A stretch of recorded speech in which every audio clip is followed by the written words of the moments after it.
రాజురా, వచ్చావా? తమ్ముడి పేరేంటి? అతోట రా. స్తోత్రం, హల్లెలూయా, ఆమేన్. తమ్ముడు నీ పేరు మనోజా? ఇట్రా నువ్వు ఇట్రా తమ్ముడు, ఇట్రా. దేవుని స్తోత్రం, హల్లెలూయా, ఆమేన్, హల్లెలూయా. ఇట్రా నాన్న, ఇక్కడ రా, పైకి రా, పర్లేదురా. ఆమేన్. నీకు ఈ ఆట ఆడేవి ఎప్పుడన్నా చిన్నప్పుడు? పెట్టు, చేయి పెట్టాడా, చేయి పెట్టి ఇక్కడ పెట్టు, పెట్టు, నువ్వు చేయి పెట్టి ఇక్కడ పెట్టు, నిన్నే. ఆమేన్. సీరియస్గా ఆడాలి గేమ్, వాల్చాలి. నువ్వు ఏం చేస్తావు కానీ. స్తోత్రం, హల్లెలూయా, ఆమేన్. ప్రయత్నం జరుగుతుంది. వింటున్నారా నా మాట? కొంచెం పైకి రా, పరిశుద్ధాత్మ రా, త్వరగా రా. హల్లెలూయా. ఆ చేతుల మీద చెయ్యి. ఆమేన్.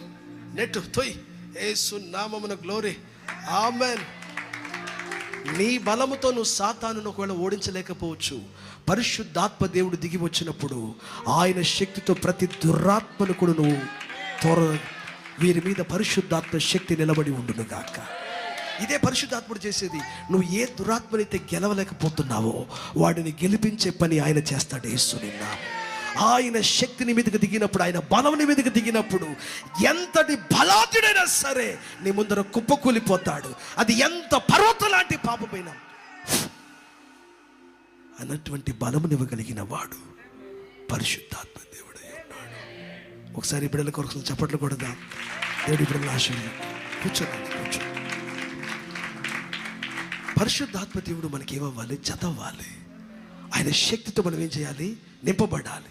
ఇప్పుడు చూడండి, ఆ తమ్ముడుని లోపల పంపిలేం మనం. అయితే పరిశుద్ధాత్ముడు మనలో నింపబడే కొలది మనం ఇంకను శక్తివంతులుగా మారుతాం.